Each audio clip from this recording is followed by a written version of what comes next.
I ever buy tenants presents for Christmas, which I do sometimes, I never ever buy alcohol. And the reason that I don't buy alcohol is, actually it's a lie. I think I've bought one household alcohol, but when this tenant was in that household, I never bought alcohol for anyone because I knew they were recovering. And it's not fair if you see 4 other people get bought a bottle of wine and you just get sweets or whatever for Christmas. But anyway, with this tenant, I got a call one day from another housemate who basically just said, oh, this person's in hospital. Oh, they took a big drug overdose. Oh, they did this, they did that.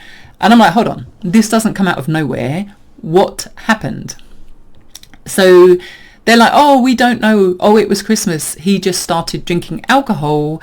And then once he started drinking alcohol, they said he suddenly kicked into his ex-drug habit. All of this I didn't know, obviously, because I had never screened this tenant up front. This was all new news to me. And basically, because his body wasn't used to it and hadn't been used to it for 7 years, his body just shut down. He got dragged into hospital, collapsed. 2 things on that front. One was I went to see the tenant in hospital and he was really quite well. I called him first. But do you know what's really interesting? With these tenants, as I talk to you about them, with people who know they're poorly, they always say, please don't kick me out. And I'm like, kick you out of what? You're in hospital half dead. Like literally, what do you want me to do? And that kind of breaks my heart because I'm thinking, oh shit, how do we make these people get better?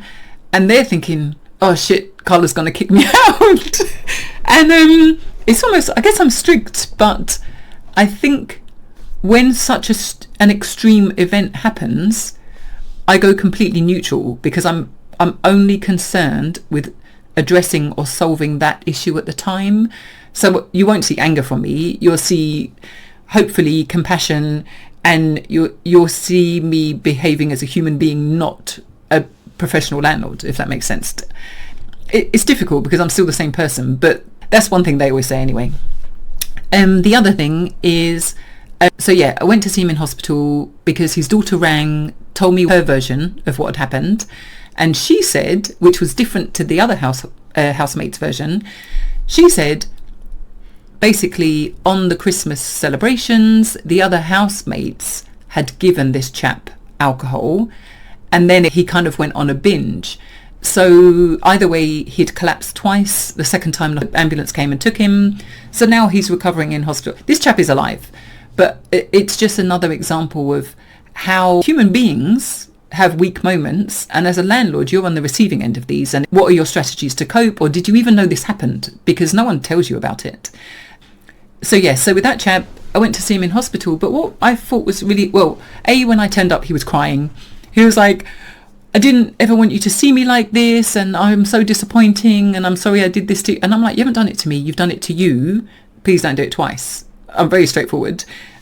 But when I first arrived at the hospital, and the hospital knew I was coming and they knew I was his landlady, and the thing I didn't like is as I arrived, I went and checked in at this ward and I said, oh, I'm here to see this person. And when you just see a sea of poorly people in a room, I couldn't see him. I just saw all these beds and I felt kind of out of place. And I said to one of the nurses at the station, oh, could you tell me where this person is? And she went, yeah, he's there in the corner. He's the one shaking and crying. And I literally did my Paddington Bear stare. And I said, I think that's highly inappropriate. And she said, well, he's in that corner. And I just thought, some people need a good hard bitch slap. But I didn't do that because I was there visiting a patient. Yeah, what an animal. She's just an animal. But anyway, so that person, yes, alive, former drug addict and alcoholic. I don't know. People do strange things to hurt themselves. But again, another smoker. Please don't do this craziness. Oh, and another good one was with this same chap who was in hospital and upset. When I went in his room to go and make everything lovely, I walked in and I thought, oh, bless, the other tenants have changed his bed sheets. Again, all these big guys. And then I looked and I thought, oh, this floor looks a bit scrappy. Went home, picked up the shampooer, and the next time I was passing, I went to shampoo the carpet before he came home. And as I'm shampooing the carpet, I was like, this is filthy, blah, blah, blah, blah, blah, chatting away to one of the tenants. And in the end, this tenant said to me, Carla, please stop. And I'm like, no, I just want the carpet to be clean before he comes home. And he went, no, you're hoovering up his shit and vomit. Please stop. And I was like, what? I thought this was mud on the carpet.